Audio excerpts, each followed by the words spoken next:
Uyu munsi tugiye kurebera hamwe ibintu 11 ukora bikaguheza mu bukene, bigatuma uhora uri hasi ndetse ukazanahora uregereta wifuza icyo waba warabikoreye. Buri munsi uhitamo niba uzaba umukire cyangwa umukene mu gihe kizaza. Dore ibintu 11 ukora bikaba ari amakosa akomeye bikaguheza mu bukene. Icya mbere, guhabwa inama n'abakene bagenzi bawe cyangwa abantu badafite amafaranga cyangwa abantu badafite imitungo. Ndakeka uko nabivuga kose urabyumva. Iyo uhawe inama n'umukene cyangwa undi muntu utari wava aha mu cyiciro kimwe ngo agere mu kindi, arakubeshya. Kuko abakubwira ibyo yasomye ahantu, abakubwira ibyo yabonye ahantu, ariko ntakubwira we ibyo yabonye, ibyamubayeho, uburyo wenda yaba yarazamutse. Rero nukomeza kujya wumva inama ze, azakuyobya. Jya ugerageza umuntu w'umujyanama wawe nawe abe ari umuntu ufite aho yivanye ndetse n'aho yigejeje. Nubwo ataba ari kure cyane, ariko ntaba ari wa wundi ukiri hasi cyane. Reka tujye ku mwanya wa kabiri. Gutegereza amahirwe. Reka gutegereza amahirwe yonyine ngo wiyicarire mu rugo ngo utegereje amahirwe. Ntabwo Imana cyangwa Yesu Kristo azaza adahereye ku mirimo ukora ngo azane ayo mahirwe agukubite hejuru. Ntabwo azohereza abantu ngo bakuzanire amafaranga aho uryamye, wenda na nyir'inzu yayigusohoyemo uri hanze. Rero witegereza amahirwe, ahubwo wowe ubuzima ni urugamba, ubuzima ni uguhangana. Kora ya mahirwe azagusanga muri ako kazi uri gukora, kabone nubwo kaba atari akazi kaguhemba amafaranga menshi, ariko wowe kora, ukore cyane kandi. Reka tujye ku mwanya wa gatatu. Gutakaza ku bintu ushaka ariko udakeneye. Byumvikanye neza. Uku gutakaza ku bintu ushaka ariko udakeneye ni kwa kugura bya bintu wowe bikureshya, ariko urebye kure cyangwa utekereje cyane akaba kitari ikintu nkenerwa. Tuvuge ufite amapantaro 3 cyangwa ufite amapantaro 2, ugiye kugura andi 5. Tuvuge ufite ibitenge 5, 6, ugiye kugura ibindi 10.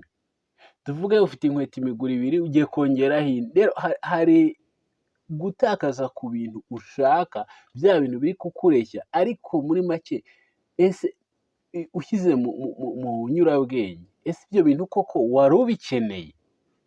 Ibyo bintu uramutse utabibonye hari icyo byaguhungabanyaho?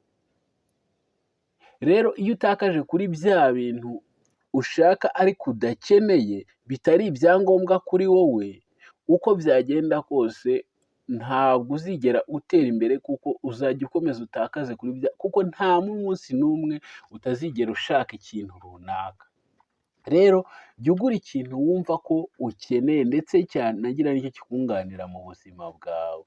Icyo udakeneye kumva ko ugishaka gusa, wikigura cyangwa wigira gute, wigitakazaho umwanya cyangwa amafaranga. Reka tujye ku mwanya wa 4. Kutamenya amafaranga wakoresheje mu bihe byashize, cyangwa kutamenya amafaranga wakoresheje wenda mu kwezi gushize. Icyo gihe nubaho ukabaho uri umuntu udepansa gusa, udasubira inyuma ngo urebe ese uku kwezi nakoresheje amafaranga angahe, ese uku kwezi nagize depanse zingana gute, ese nakoze gute, ese nungutse iki, ese nahombye iki. Ibyo bintu ngo wicare ubitekerezeho. Kubaho rero udafata wa mwanya ngo utekereze ku mafaranga wakoresheje, bizagusubiza inyuma, bizaguheza mu bukene, bizatuma uhera mu bukene, bizatuma nta kintu ugeraho. Uzahora uri wa muntu ukoresha amafaranga gusa, ntube watekereza ku kijyanye no kwizigamira cyangwa ku nyungu. Reka tujye ku mwanya wa 5. Gushaka kwemeza cyangwa kwiyerekana ko uri umukire. Yes. Ibi bikunze kuba ku bantu bamwe na bamwe, ariko nanone aba bantu bahora bari mu bukene. Urabona wenda umuntu afite wenda kujya nko mu bukwe. Afite kujya mu bukwe, nta modoka afite, ariko afite uruhushya rwo gutwara imodoka. Akeneye kujya mu bukwe, ariko arashaka kwiyerekana koko. Niba yari butege imodoka wenda tuvuge y'ibihumbi 5, akodesheje imodoka y'ibihumbi 50 kugira ngo agende yitwaye, ari we wikontorora buri kimwe cyose. Ikindi kugira ngo abamubonye bavuge ko runaka yaguze imodoka, ye ni umukire.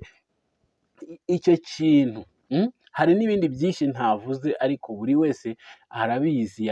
Ikintu cyo gushaka kwiyerekana uko utari, mu gihe wari butange ibihumbi 5 bya 45 bisigaye ukabisevinga, cyangwa ukabiguramo ihene, cyangwa ukabiguramo ikindi kintu cyakungura. Ndetse na wa muntu wapangaga, wenda hari umuntu uba wapangaga kuba yagusapotinga mu mushinga runaka, iyo akubonye waraguze imodoka, aba yumva nta bufasha bundi ukeneye. Ariko bya bihumbi 45 urabitanze, mu gihe ubyongeyeho kuri bya 5 wari butange, utanze 50 byose hamwe. Mu gihe utanga ibihumbi 545 ukagira gute, ukayakoresha umushinga wawe. Kwiyerekana rero uko utari, cyangwa kwihindura umukire uko utari, bishobora kuzatuma uhora mu bukene, ugahora mu bukene no mu gihe kizaza. Reka tujye ku mwanya wa 6. Hari icyo bita kugira ikintu kimwe kikwinjiriza mu bijyanye na business. Ni akazi ufite, ni wa mushahara,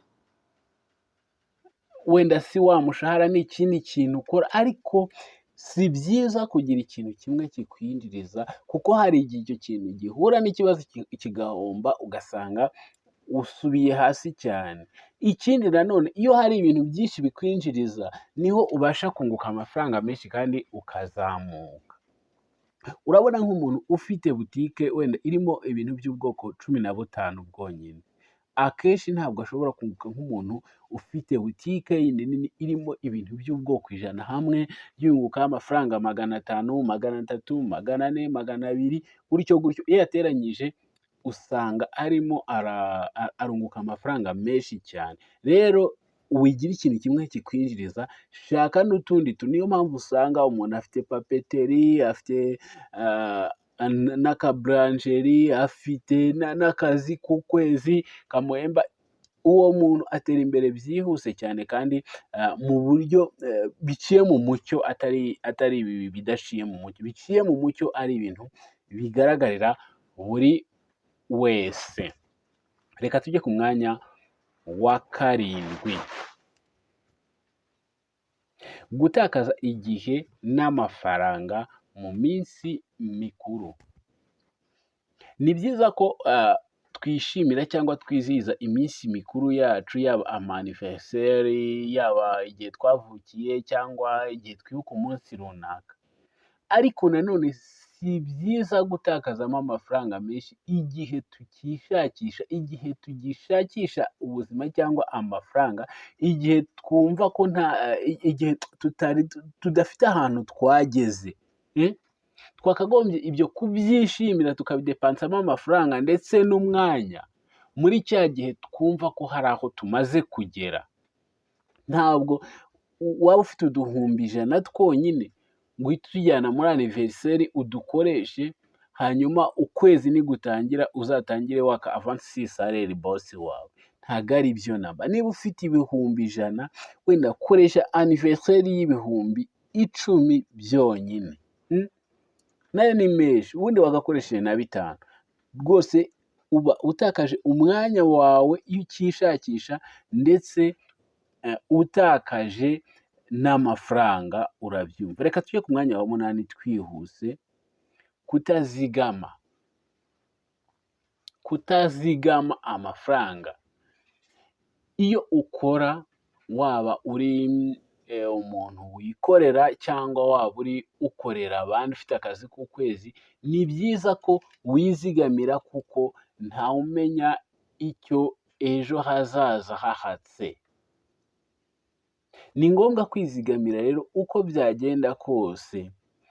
Iyo uri umucuruzi ntabwo ucuruza nanone wenda urikorera uracuruza ariko ntabwo ucuruza amafaranga uyarya usigarana urushoro gusa rukeya, usigarana urushoro gusa, oya.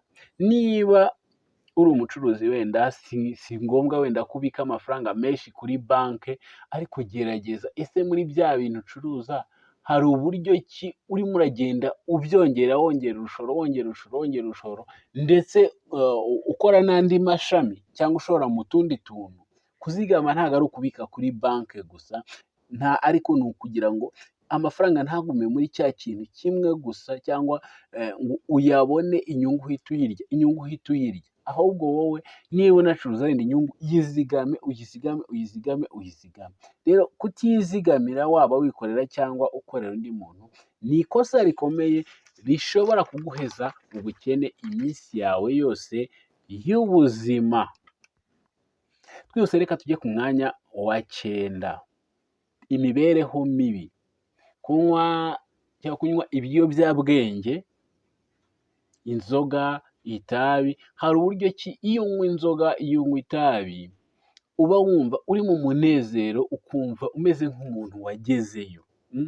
Urimo urangiza amafaranga yawe, urimo urangiza ubuzima bwawe, urimo urangiza imitekerereze yawe, urimo urangiza ingingo zawe z'umubiri, urimo urangiza buri kimwe cyose ku buzima bwawe, ariko uri kwangiza n'amafaranga. Kuko ibi bintu by'ibiyobyabwenge, izi nzoga zikabije, apana kakandi wenda abantu bafata bari kwimara inyota, ndavuga ubusinzi bukabije, kurara mu kabari. Itabi, ujya ubona ko ku itabi handitseho ngo itabi ni ribi ku buzima bw'umuntu, banabishyizeho kandi ari abacuruzi. Urumva ni ikibazo gikomeye cyane. Ikiyobyabwenge rero iyo ukinyweye kirakubata, kikakwereka ko ubuzima bworoshye, kandi my friend, ubuzima burakomeye. Ubuzima ntabwo ari icyoroshye, burakomeye cyane. Ni ngombwa rero ko ibi bintu, iyi mibereho mibi yo kuba muri ibiyobyabwenge igusubiza inyuma iminsi yawe yose y'ubuzima, ukazayibaho nabi, ukazabyumva ugire gute? Ushaje. Kwa kundi bavuga ngo uzabyumva ushaje. Reka twihute tujye ku mwanya wa 10, gushaka gukira byihuse. Gushaka gukira byihuse ni ubu buryo mvuga bwo kumva ko wibye nk'amafaranga cyangwa ukagenda ukica ugakora ibikorwa bibi bishobora kugukiza. Rero ibi bintu byo gushaka gukira wihuse ariko ibyo utavunikiye, ibyo utakoreye, akenshi wisanga waguye mu mutego ahubwo wo gukena bya nyuma. Kuko uzashaka gukira byihuse, wibe cyangwa ukora ikindi kintu, bagufate, bagufunge, bagufungure wararangiye buri kimwe cyose, na ka kazi ka leta kemerewe, nta n'umuntu ugufitiye icyizere, usa naho wanamugaye, usange ubuzima bwawe bwose ububayeho nabi. Kubera iki? Cya kintu kimwe wakoze cyo gushaka gukira wihuse, ariko mu buryo budaciye mu mucyo. Reka tujye ku mwanya wa 11, ari nawo umwanya wa nyuma. Iki kintu ni icya nyuma tugiye kuvugaho. Reka tukivugeho twitonze, kuko ndakeka buri muntu wese ari kumva ibi bintu 10 bishize. Gukora ni amahitamo yawe, cyangwa gukira ni amahitamo yawe. Kuko gukira ni amahitamo yawe. Nta muntu uzaguhitiramo gukira, ahubwo wowe niwe uzihigamo imbaraga. Ntabwo uzicara ngo uryame ngo uvuge ngo nzakira. Nuhitamo gukena, uzakena, kuko uzicara aho ugomba kwicara mu rugo. Ntiwigere ugira ikintu ukora, witurize gusa wumve uburyohe ngo bw'ubuzima. Rero gukira ugomba gushyiramo imbaraga kugira ngo ukire. Iyo udashyizemo za mbaraga nyinshi zo guhiga amafaranga, zo gushaka amafaranga, uba uhisemo bwa bukene. Niyo mpamvu bakubwira hano ngo guhitamo neza birakonta. Ni ukuvuga ngo iyo uhisemo ubukene urakena pe! N'iyo wiraza ubukene urakena, n'iyo wiraza ubukire urakira, kuko iyo wiraza ubukire akaba ari cyo kintu kiba kikurimo, urakora cyane, wamara gukora cyane ukagera hahandi wifuza. Ngayo nguko rero twareberaga ibintu hamwe, ibintu 11 bigusubiza hasi bigatuma uhera mu bukene. Ibyo bintu mwese rero simbibifurije, ndagira ngo ibi bintu tubitekerezeho, ibi bintu tubyirinde, tugerageze gukosora aho twakosheje, tugerageze gufatira hafi amazi atararenga inkombe. Ndagushimiye rero wakanze subscribe kuri iyi sheni, kandi ndagushimiye wowe uhora ureba ibiganiro byacu tukugezaho. Nakagaruka, ciao ciao.